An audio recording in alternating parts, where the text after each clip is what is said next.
पहले तो सभी को राम राम नमस्कार। आज आए हैं मैं राजौरी में ज्ञान गंगा आश्रम। तो यहाँ पर हैं डॉक्टर परवीन जी, और डॉक्टर परवीन जी से बात करेंगे हम यहाँ पर जो आज ऑर्गेनाइज किया स्वामी जी ने जो कैंप, उसके बारे में क्या कहना चाहेंगे। तो जो पेशेंट है उनको किस किस चीज़ का ध्यान रखना चाहिए, जो आज जो नई नई बीमारियाँ आ रही हैं, और अब क्या डॉक्टर साहब बताएंगे उसके बारे में। तो डॉक्टर साहब बताइए कि जो पेशेंट हैं उनको क्या क्या ध्यान रखना चाहिए। देखो, सबसे पहले स्वामी जी महाराज की जय।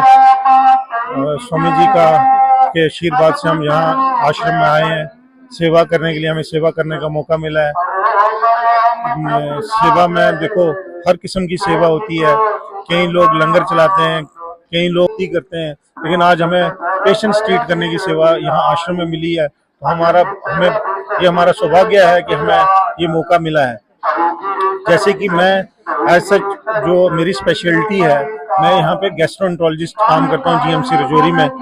एमडी मेडिसिन भी हूँ और डीएनबी गैस्ट्रोएंटरोलॉजी भी मैंने की है। तो ज़्यादा मैं फोकस तो अपने फील्ड में करूँगा। फील्ड का मतलब ये है कि मैं गैस्ट्रोएंटरोलॉजिस्ट हूँ। तो यहाँ को जो लोग जो गैस के लोग हैं, फैटी लिवर के लोग हैं, आंतड़ियों की प्रॉब्लम के लोग हैं, पेनक्रियाज के लोग हैं, इनसे हम ज़्यादा लोग डील करते हैं। तो क्या है, आजकल जो डाइटरी हैबिट्स लोगों की अच्छी नहीं है। दूसरा ये क्या है कि सेडेंटरी लाइफस्टाइल है। पहले लोग काम करते थे, फिजिकली फिट रहते थे, लेकिन जो आजकल का जो जमाना आ गया है उसमें सेडेंटरी लोग इतना काम नहीं कर पाते हैं। तो उससे क्या हो गया है कि बीमारियां ज्यादा बढ़ने शुरू हो गई हैं। दूसरा क्या है कि स्ट्रेस ज्यादा हो गई है, एंजाइटी ज्यादा हो गई है। तो यहाँ पे इन प्रॉब्लम्स का बहुत इश्यू है। तो इनको हम चाहेंगे कि इनको पहले ही प्रिवेंट करें, और इनका अगर इलाज हो सकता है तो इलाज करें।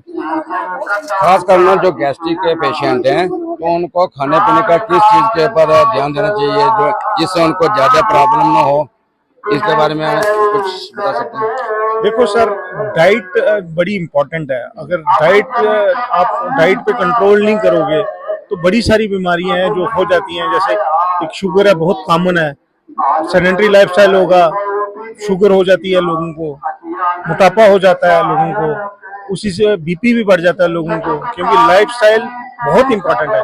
लाइफस्टाइल मैं लोगों को ये एडवाइस करूंगा कि वो डेली वॉक करें, डेली 45 मिनट्स वॉक करा करें सुबह उठ के।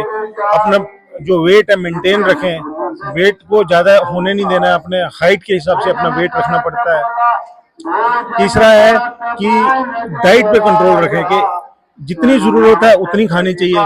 देखो, यंग एज में तो बंदा खाना थोड़ा फिजिकली फिट होता है, तो ऑर्गन सारे काम कर रहे होते हैं, तो डाइट फिर भी उनको डाइट का इतना इफेक्ट नहीं पड़ता। लेकिन जैसे जैसे एज बढ़ती जाती है, पहले तो चलो हम 40s मानते थे, लेकिन अब 30s के बाद जो है कि हमें अपने आप को मेंटेन रखना पड़ता है। तो अगर आप मेंटेन नहीं रखेंगे तो बीमारियां तो फिर पकड़ेंगी। जो ये फास्ट फूड वगैरह है, तो इससे भी तो कुछ इफेक्ट आते होंगे। फास्ट फूड तो है ही है, फास्ट फूड है। आजकल जो भी जितने भी फूड मटेरियल है, इनमें एडल्ट्रेशन हो जाती है, काफी चीजें होती हैं। देखो, चेकअप तो देखो कंट्रोल तो है चीजों पे, लेकिन फिर भी बहुत सारी चीजें हैं जिन पे आदमी जो खुद कंट्रोल, काफी सारी चीजें हैं जिसमें एडल्ट्रेशन हो जाती है, फिर भी एडल्ट्रेशन हो जाती है। तो उससे हमें थोड़ा डाइट पे देखो कंट्रोल करना ही चाहिए। ओके, तो ये थे डॉक्टर प्रवीण जी। तो इनसे हमने बात की तो बहुत अच्छा लगा। तो आप लोग को कैसा लगा, आप मुझे कमेंट बॉक्स में लिखें। तब तक के लिए जय हिंद।